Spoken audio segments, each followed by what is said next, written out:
So we'd like to start off taking a look at the market currently time-stamped right now on November the 2nd at whatever time it is, 4:07 p.m. here on the West Coast time zone. The market cap is standing at $207.5 billion. Bitcoin 63.91, Ethereum back at 200, Ripple 45 cents, Bcash 462, EOS at 5.35, Stellar at 23 cents, Litecoin hanging tight at 51, and Tether almost back to its $1 peg.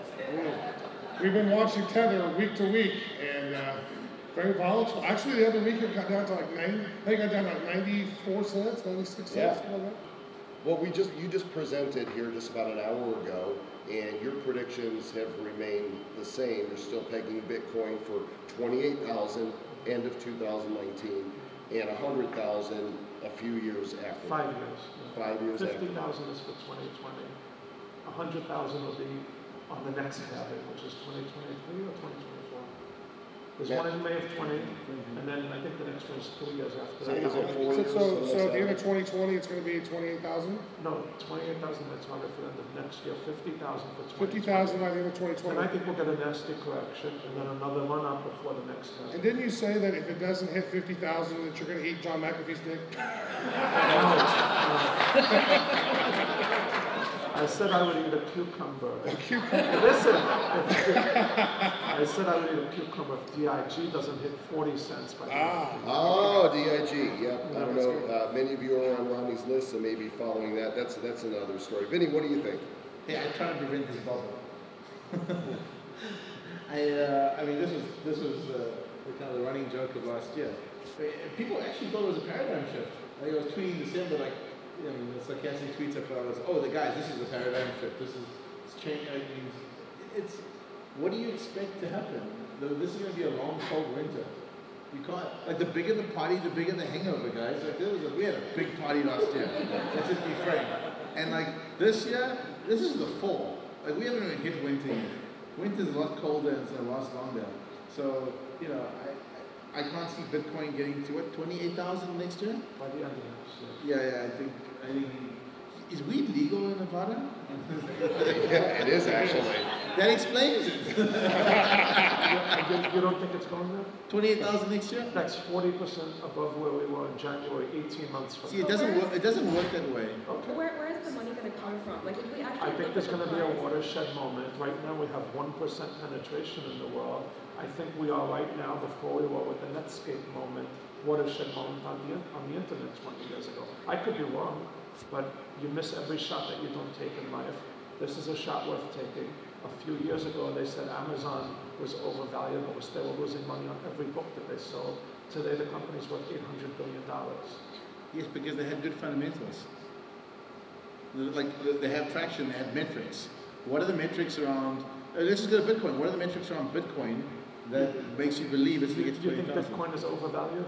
No. I'm asking what the metrics are that makes you think it's going to go from 6,000 to 28,000 in 13 months. What do you think is going to happen to your coin in the next 6 to 12 months? Okay, this is not whataboutism. This is, I'll ask you a question. I think there's going to be a watershed moment. The demand is going to go up. At the same time, the supply growth hitting the market gets cut in half. Can we get some boxing gloves? We have any gloves? Yeah. In this corner! I'm asking what the metrics are, that's all. The metrics are that within 2 years, I think there's going to be 100 million people around the world trying to get their hands on a few million Bitcoin.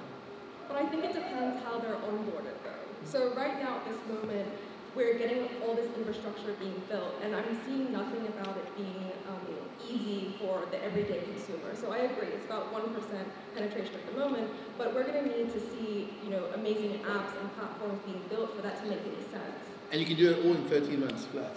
Well, see, I think that you're being a bit too generous with the price, but if we do see these kinds of companies coming out and building this stuff, then perhaps. Maybe not so soon. But remember, the market overreacts to bad news, it overreacts to good news. Next time this goes back in favor, the market's going to overreact, and that's why we could shoot past 20,000. So, Vinny, you think winter is coming, right? What? Yeah. I do actually.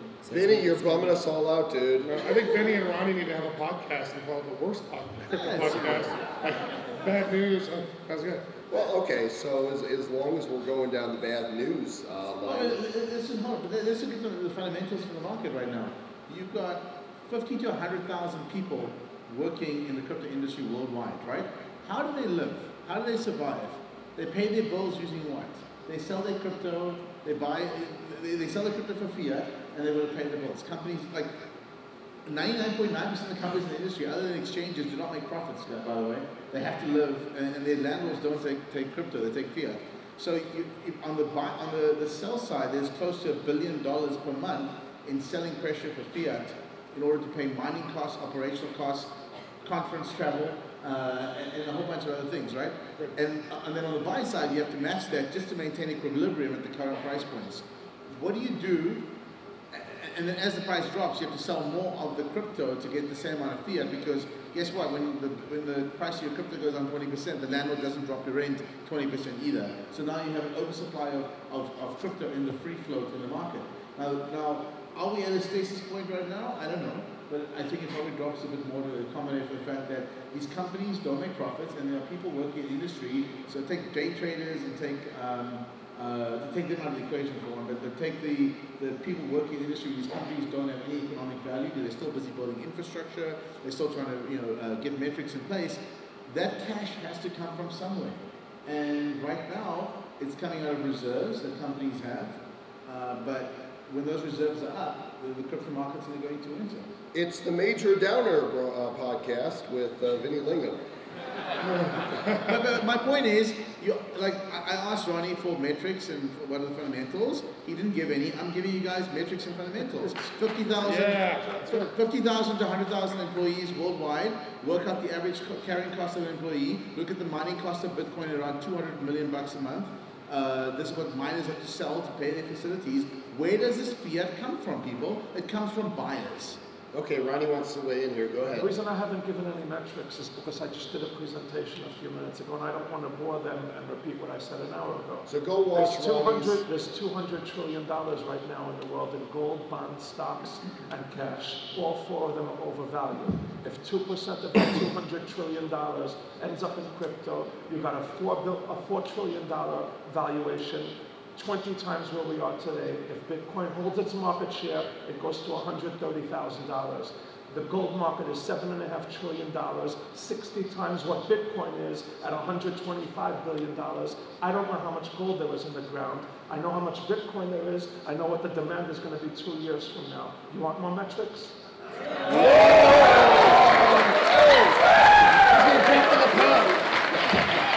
right, let's do that. Yeah, right? All right. Well, let's have everybody autograph this then while we're here. Let's just start along the way. Grab the pen. Yeah, please. Everyone, whoever wants to. Yeah, Ronnie first. Let's just go through. Anywhere on it? I'm 51 years old. If I bend down, I Oh, okay. Bring it up to him. We're trying to be here. It needs to be on the piece because it'll get framed like that. So just find your location wherever it is. It's fine. Wait. Vinny Lingham is wrong. Why would you do Can't take Ronnie anywhere. I did right there. I'll tell you what, I'll take a bet with Ronnie. Ronnie, you want to do a bet? I'll put money where my mouth is. End of 2019, $28,000. That's your prediction? Yes. Okay, what do you want to bet? $20,000 to help charity. Okay, fine.